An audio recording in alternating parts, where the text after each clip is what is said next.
Kannada heroine అలాగే DGP సవతి కూతురు రన్యరావు ఇప్పుడు బంగారపు స్మగ్లింగ్ కేసులో ఇరుక్కున్నారు. దాదాపు ఆవిడ కిందటి సంవత్సరం 30 సార్లు దుబాయ్ వెళ్ళారంట. ఈ 2 నెలల్లోనే దాదాపు 10 సార్లు దుబాయ్ వెళ్ళారు. దుబాయ్తో పాటు సౌదీ అరేబియా అలాగే పశ్చిమాసియా దేశాలు, యూరోప్ దేశాలు కూడా చాలా దగ్గరకి వెళ్ళి బంగారం స్మగ్లింగ్ చేసినట్లయితే తెలుస్తుంది. మొన్న 2 రోజుల క్రితం జరిగినటువంటి బెంగళూరు ఇంటర్నేషనల్ ఎయిర్పోర్ట్లో దాదాపు 14.2 కిలోల బంగారు బిస్కెట్లతో ఆమె దొరికిపోయారు. ఆవిడ డీజీపీ కూతురు కావడం చేత చాలా వరకు చెకింగ్ పెద్దగా చేసేవారు కాదు. దీనివల్ల ఆవిడ దాన్ని అడ్వాంటేజ్ చేసుకుని ఈ స్మగ్లింగ్ అయితే చేసింది. కానీ ఈ స్మగ్లింగ్ చేయడానికి కారణం ఆవిడని ఎవరో బ్లాక్మెయిల్ చేశారన్నది సారాంశం. ఒక రాజకీయ నాయకుడు ఆమె వెనకున్నాడు. ఇంతకీ ఆ రాజకీయ నాయకుడు ఎవడు అన్నది ఇంక విచారణలో తేలలేదు. ఆవిడని విచారిస్తున్నా ఆవిడ పెద్దగా సహకరించడం లేదు డిఆర్ఐ టీంకి. దాంతో ఇప్పుడు కోర్టులో ఆమె పిటిషన్ దాఖలు చేసింది ముందస్తు బెయిల్ కోసం.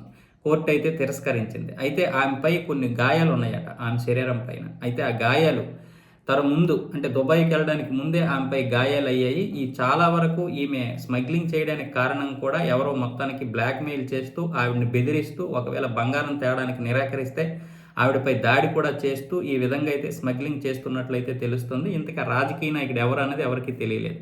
ప్రస్తుతానికైతే ఇప్పుడు కాంగ్రెస్, బీజేపీ రెండూ కూడా కొంచెం గుండెలు దడదడ పట్టుకునే ఉన్నాయి. ఎవరు ఇంతగా రాజకీయ నాయకుడు అన్నది తెలియక. అయితే ఇప్పుడు రన్యారావు అనే ఈవిడ దాదాపు ఒక్కొక్క కేజీకి ₹1,00,000 వరకు వసూలు చేస్తుందంటే ఆ విధంగా ఆవిడకి ఆ ఒప్పందం జరిగింది. కేజీ బంగారంకి తీసుకొస్తే ₹1,00,000. ఆవిడేమో సపరేట్గా ఒక డ్రెస్ వేసుకుంటుంది వెళ్ళిన ప్రతిసారి.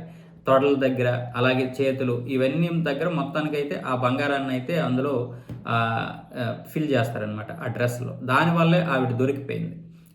అంటే ఒక సంవత్సరానికి 30 సార్లు వెళ్ళడం, ప్రతిసారి వేసిన డ్రెస్సే వేయడంతో అక్కడ ఉన్నటువంటి డిఆర్ఐ అధికారులకి, పోలీసులకి, మిగతా వాళ్ళకి అనుమానం వచ్చింది. ఇదేదో తేడాగా ఉందని చూస్తే ఆవిడైతే దొరికిపోయింది. బంగారం అయితే ఆ డ్రెస్సుల్లో ఉండడంతో దొరికిపోయారు. ఆవిడకి ఒక కానిస్టేబుల్ అయితే హెల్ప్ చేస్తున్నట్లు తెలుస్తుంది. ఆ కానిస్టేబుల్ని కూడా విచారించడానికైతే ప్రస్తుతానికైతే అదుపులోకి తీసుకున్నారు.